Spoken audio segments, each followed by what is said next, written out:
Guys ये कहानी है इरुमा नाम की एक लड़की की जो यहाँ पर गलती से दुनिया में टेलीपोर्ट हो जाती है। इसकी वजह से गॉडेस उसे स्पेशल पावर्स देती है गाइस। हम देखते हैं गाइस वो उस पावर्स का क्या करता है और इरुमा के सफर में आगे क्या होता है। एपिसोड की शुरुआत में हमें एक गॉडेस को दिखाया जाता है जो कहती है तुम्हारा स्वागत है यहाँ पर। तभी उससे माफ़ी मांगने लगती है, मुझे माफ़ कर दो। वो पूछता है क्यों, आप मुझसे माफ़ी क्यों मांग रही है। वो बोलती है तुम यहाँ पर गलती से टेलीपोर्ट हो गया, तुम किसी और की जगह यहाँ पर। वो बताती है जादू दो लोगों को लाने का एक जरिया है, पर उसको उस पर कन्फर्म नहीं, वो कभी भी गलती से किसी को भी उठा लाता है। ऐसे ही तुम इस जादू की छड़ी में लटक के आ गए और तुम भी इस दुनिया के अंदर आ गए। तुम्हें बुलाया ही नहीं गया था। तो अब मैं क्या करूँ, मैं यहाँ पर क्या करूँगा, मेरा काम कैसे होगा, मैं क्या करूँ। मुझे वापस भेज दो। अरे मैं वापस नहीं भेज सकती तुम्हें, चलो मुझे माफ़ कर दो। मैं तुम्हें दूसरे देश में भेज देती हूँ, इससे मेरा प्रायश्चित भी हो जाएगा। कैसा, कैसी दुनिया, मतलब कैसा देश। अरे तुमने एनीमी तो देखा ही होगा, मैं उस दुनिया में तुम्हें भेज दूँगी, वहाँ पर तुम्हें मॉन्स्टर ये सब कुछ मिलेगा। चलो ठीक है। उसके बाद वो इरुमा का उसका नाम इरुमा रख देती है और कहती है तुम्हारी 17 साल तुम्हारी उम्र है और तुम्हारा नाम इरुमा रहेगा। तुम्हारे पास 3 स्किल रहेंगी, वाटर अर्थ लाइट, 3 नेचर्स होंगे। उसके बाद वो उसे कुछ पावर्स देती है और कहती है गुड लक, मेरा आशीर्वाद तुम्हारे साथ है, अब आगे तुम्हारा सफ़र अच्छा हो। उसको तभी हम हमारा इरुमा तो आसमान से ज़मीन पे गिरता है, काफ़ी स्पीड में लाइट जलती है उस टाइम। और हम अब इरुमा को देखते हैं, इरुमा देखता है कि वो एक बॉडी के अंदर आ चुका है। पहले तो वो मर चुका होता है ना, इसकी बॉडी होती है। वो तुरंत पानी के अंदर अपना मुंह देखता है और कहता है अच्छा ये मेरी बॉडी है, चलो ठीक है। उसके साथ एक बैग भी होता है, वो अपना बैग चेक करता है। उसमें कुछ खाने के लिए और कुछ सोने के सिक्के होते सब उसे दिया होता है। तभी वो अपना स्टेटस चेक करता है। अभी तो उसके सब लेवल्स एक एक लेवल की होती है। उसका लाइट अर्थ वाला मैजिक और वाटर मैजिक ये सब करके वो काफ़ी खुश होता है, कहता है ये तो रियल दुनिया है जादुई वाली। तभी वो आगे जाता है, उसे एक लकड़ी मिलती है। वो उस लकड़ी का यूज़ करके अपने लिए एक भाला बना लेता है सेफ्टी के लिए, और भाला बन के तैयार होता है। तभी वो कहता है कि यहाँ पर जड़ी बूटियाँ भी बहुत सारी होंगी मेरे काफ़ी काम आएंगी। 2 मिनट के अंदर बहुत सारी जड़ी बूटियाँ ढूंढ लेता है। मैंने जूस जूस में इकट्ठे तो कर लिए, पर मैंने इसे रखूँगा कहाँ पर। और मेरा बैग तो पूरा फुल भर गया है, इसमें तो कुछ आएगा भी नहीं। अरे याद आया, मेरे पास आइटम बॉक्स है और वो सब आइटम बॉक्स में रख लेता है। मन में बोलता है थैंक यू लेडी लोरेन, इतना कमाल का मुझे ये देने के लिए। तभी वहाँ एक लड़की की आवाज़ आती है जो चिल्ला के उसकी तरफ भाग के आती है। उसके पीछे आके छुप जाती है, कहती है मुझे बचा लो, मेरे पीछे एक रैबिट पड़ा है, वो मुझे खा जाएगा। तभी वो रैबिट वहाँ आ जाता है। इरुका कहता है यहाँ पर रैबिट इंसानों को खाते, और वो रैबिट इनके ऊपर अटैक कर देता है। तभी हमारा इरुमा अपना बाहर निकालता है और उस रैबिट के सर में घुसा देता है। इरुमा बोलता है ये गॉडेस की आशीर्वाद से ही मैं ये सब कर पाया हूँ। यहाँ पर गॉडेस बोलती है इसमें तो मैंने कुछ किया ही नहीं। तभी इरुमा को एक नोटिफिकेशन आता है कि आप योद्धा बन गए हैं। इरुमा उससे मना भी करता है, पर पीछे से लड़की बोलती है आपका शुक्रिया मेरी जान बचाने के लिए। इरुमा उससे पूछता है तुम कौन हो, यहाँ पर क्या कर रही हो। वो लड़की बताती है मैं यहाँ जड़ी बूटी लेने के लिए आई थी, पर ये रैबिट मेरे पीछे पड़ गया। इरुमा उस लड़की से पूछता है कि मैं तुम्हारे गांव चल सकता हूँ क्या। वो कहती है हाँ बिल्कुल। और फिर इरुमा अपने उस रैबिट को देखता है। वो लड़की कहती है इसको ले चलते हैं, बड़ा टेस्टी होगा खाने में। इरुमा अपना वो बैग खोलता है, उसके अंदर रैबिट को डाल देता है। ये देख के लड़की काफ़ी शौक होती है। इरुमा कहता है ये तो मुझे छुपाना था, चलो छोड़ो कोई बात नहीं। वो गाँव की तरफ निकल जाते हैं। फिर हमें यहाँ पर सिडोनिया को दिखाया जाता है।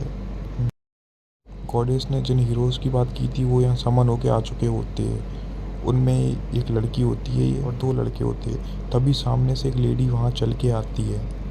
ये लोग पूछते हैं तुम हम कहाँ पर है। तभी वो लड़की बाहर आती है और अपने ऊपर का वो जैकेट का वो कपड़ा हटाती है और बोलती है तुम हीरोज़ हो, तुम्हें इस दुनिया में समन किया गया है मॉन्स्टर को मारने के लिए। और ये लड़की होती है जो, इसके पास एक स्किल होती है जो बुरे इंसान को पहचान सकती थी। इसे पता चल जाता है कि ये औरत का बहुत बुरी इंसान है, इस पर भरोसा नहीं कर सकते। और हमारा सीन शिफ्ट होता है, यहाँ पर इरुमा उस लड़की के पेरेंट्स के पास पहुँच जाता है। वो इरुमा का शुक्रिया करते हैं उनकी बेटी को बचाने के लिए। मैं एक शिकारी हूँ एंड ये मेरी पत्नी है मार्था। और ये तुम्हें दिख रहा है ये इंसान वॉर्ड है और ये एक लोहार है। और उसके बाद वो छोटी बच्ची को देखता है और वो कहता है मैं यहाँ पर रुक सकता हूँ। वो लोग हाँ कहते हैं हाँ बिल्कुल रुक सकते हो, पर हमारे पास घर नहीं है। ताकुमी कहता है कोई दिक्कत नहीं, मैं बना लूँगा।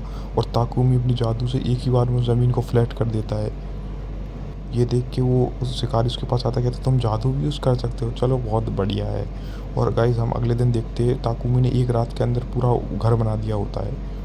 इससे उसकी काफ़ी स्किल्स अपडेट हो गई होती है, उसने उसका बहुत यूज़ किया होता है इसलिए। यहाँ पर ताकुमो ने घर भर में सब अंदर सब कुछ अच्छे से बना लिया होता है और वो वॉइड के साथ तांबा, चांदी और कॉपर ये सब इकट्ठा करके लाया होता है और बोलता है इससे मैं अब वो इसकी ईंटें टाइप में उन्हें कन्वर्ट करेगा और अपने जादू का यूज़ करके एल्केमी नाम का जादू स्किल है इसके पास, उसका यूज़ करके उस ईंटों में कन्वर्ट कर लेता है उन्हें और काफ़ी खुश होता है ऐसे देख के। उसके बाद वहाँ पर वो छोटी बच्ची आती है उसको खाने के लिए बुलाने के लिए, पर वो देखती है हमारा ताकुमी तो ने अपने मैजिक को ज़्यादा ही यूज़ कर लिया होता है, इसलिए वो बेहोश हो मिलता है उसे। फिर ताकुमी को होश आता है, ताकुमी कहता है मुझे माफ़, मैंने अपने मैजिक को ज़्यादा यूज़ कर लिया था। यहाँ पर मारुता ताकुमी को काफ़ी डराती कहती है अगली बार से ऐसा मत करना और ताकुमी को एक लोशन देते हैं पीने के लिए। ताकुमी उस लोशन को पीता है तो ताकुमी ठीक हो जाता है। उसके बाद अगले दिन से मारुता और उसकी बेटी ताकुमी पे नज़र रखती है कि ताकुमी ज़्यादा काम ना कर ले। इसके बीच में ताकुमी ने काफ़ी ईंटें और काफ़ी सोने की ईंट भी बनाई, चांदी की ईंट भी बनाई और तांबे की ईंट भी बनाई और उसने कुछ बर्तन वर्तन भी बना लिए होते। और वो बोल्ट के यहाँ पर आगे लोहार गति भी सीखने लग गया, मतलब लोहे के जो सामान बनाना, तलवार वलवार समथिंग। और बॉट उसे कहता है कि आग तेज करो, तो वो अपने जादू से उसकी मदद भी करता था थोड़ी। और उसके साथ उन्होंने एक चाकू बनाया, काफ़ी पहला चाकू उसने, ताकुमी ने। और ताकुमी यहाँ शिकारी से पूछता है कि आपके पास जड़ी बूटी है क्या, मुझे जड़ी बूटियों को इकट्ठा करके मैं एक दवाई बनाना चाहता हूँ। और उसके बाद वो कहता है नहीं मेरे पास तो नहीं है। फिर ताकुमी खुद ही अपने मतलब घर पे ही वो दवाई का जड़ी बूटी बनाने लगता है उसमें, और कहता है ये ऐसा तो मैं अपने बचपन में खेलते टाइम करते थे हम। और ताकुमी आखिरकार जड़ी बूटियों से वो दवाई बना लेता है, पर उसकी दवाई का रंग थोड़ा फीका होता है। और फिर वो जंगल में जाता है और कुछ जड़ी बूटियों को टेस्ट करने लगता है, और उसे नहीं पता था वो जड़ी बूटियाँ जहरीली होती है। इससे ताकुमी की तबीयत खराब हो जाती है और उल्टी करने लगता है। उसके बाद वो अपनी हीलिंग हीलिंग वाले स्पेल से अपने आप को हील कर लेता है। तभी वहाँ पीछे से एक सूअर आ जाता है और जंगली सूअर होता है, ये ताकुमी से दिखता है, ये कहाँ से आ गया। उस सूअर को तो ताकुमी को बहुत गुस्से से दिख रहा होता है, भाई सूअर जैसे मार ही देगा। और ताकुमी के ऊपर अटैक करने आता है, पर उससे पहले ताकुमी अपने हथियार उठा लेता है। बट उस हथियार उठाने का कोई फ़ायदा नहीं होता, सूअर उसके ऊपर हमला करता है। इसे देख के ताकुमी वो तो काफ़ी घबरा जाता है और अपने भाले से सूअर को मारता है। पर हम देखते हैं वो भाला टूट जाता है, सूअर को एक खरोच भी नहीं आती है। और धीरे धीरे ताकुमी करके अपने सारे स्पेल का यूज़ करता है। ताकुमी अपनी लाइटनिंग वाली फायर वाले उसका यूज़ करता है। उसके बाद अपने रॉक वाले से सूर्य के ऊपर हमला करता है, पर सूर्य को कुछ नहीं होता है। उसके बाद उसे उसे एक मकड़ी दिखती है जो पॉइजन टाइप मकड़ी। वो ताकुमी से देख के शॉक होता है काफ़ी, और वो मकड़ी भी ताकुमी को देख रही होती है, वो पीछे ही होती है और सूअर के पीछे पड़ी होती है। और वो थोड़ी इंजर्ड होती है, घायल होती है। वो सूअर के ऊपर हमला कर देती है ताकुमी को बचाने के लिए, बट वो बचा नहीं पाती। ताकुमी कहता है आखिरी मौका है, मेरे पास एक ही हमला बचा है। और वो अपने लाइट वाले हमले का यूज़ करता है, जिससे वो ये सामान क्रिएट करते हैं, वो वाला जादू। और ये जादू आखिरकार सूर्य के ऊपर काम कर जाता है, ये सूअर एक ही अटैक में मारा जाता है। उसके बाद वो उस मकड़ी को देखता है, वो मकड़ी काफ़ी ज़्यादा इंजर्ड हो जाती है ताकुमी को बचाते टाइम।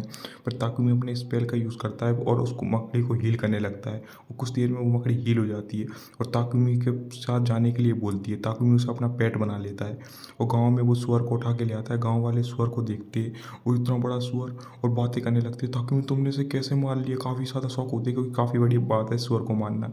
और फिर बच्ची भी कहती है कि ताकुमी ये क्या है, ये आपने इसे क्या पाल के रखा है इस मकड़ी को। और सारे गाँव वाले इस मकड़ी को देख के डर जाते हैं, क्योंकि वो मॉन्स्टर ही है ना इनके लिए। तो वही कहते हैं चलो कोई बात नहीं, तुम ताकुमी कुछ भी कर सकते हो, तुम किसी को भी पाल सकते हो।